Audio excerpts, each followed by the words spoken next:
will be less and less in a few years, and there will be more and more professionals actually making business out of it, because before you had 3 channels, 3 platforms to choose from. The algorithm were pretty easy to master. It was taking a few years, but then you knew your way up.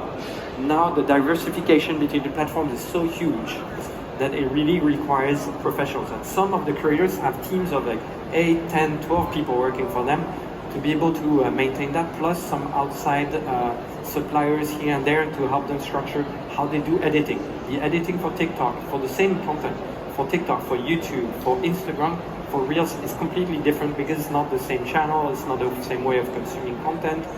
And you scroll on your screen on social media 100 meters a day. So how do you make sure your content is really visible in all that space? Those are becoming more and more challenging, and it's going to become more and more professional.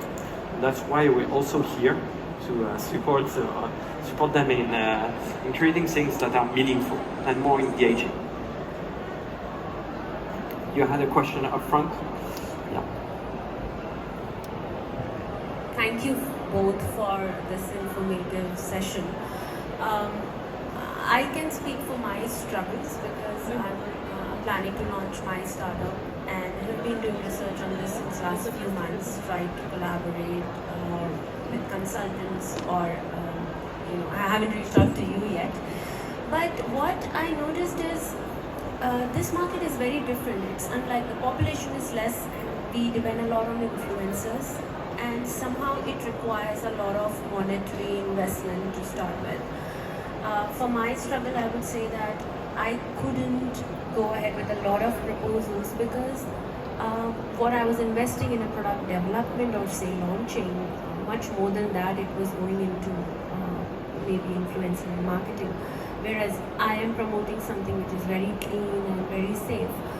I'm still looking for answers, and I'm hopeful that something will work out, but would you have any kind of programs for startups or anything that you can suggest which would help?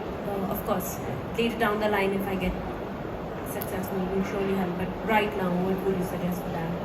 So yes, we do, and the way we do it is, again, trying to get creators and brand founders to collaborate, because that's what we believe is the future, is really creating something more meaningful in that collaboration than just a transaction between content for visibility for a brand. Because that's what the creators are expecting. You have all the influencers, marketing agencies, PR agencies booking influencers for you. Now there's a level of frustration that's huge on the creator side, and that's why they're launching their own business. So it's going to become direct competition to you as a founder. Where it can be interesting is to imagine a workshop, see who are the right people. Maybe it's not about having 50 of them, it's about having a few of them who will be really taking part into providing the right level of input in terms of creative, even in terms of content creation. Instead of booking a photographer, booking a studio, have that influencer, have those content creators create the content for you.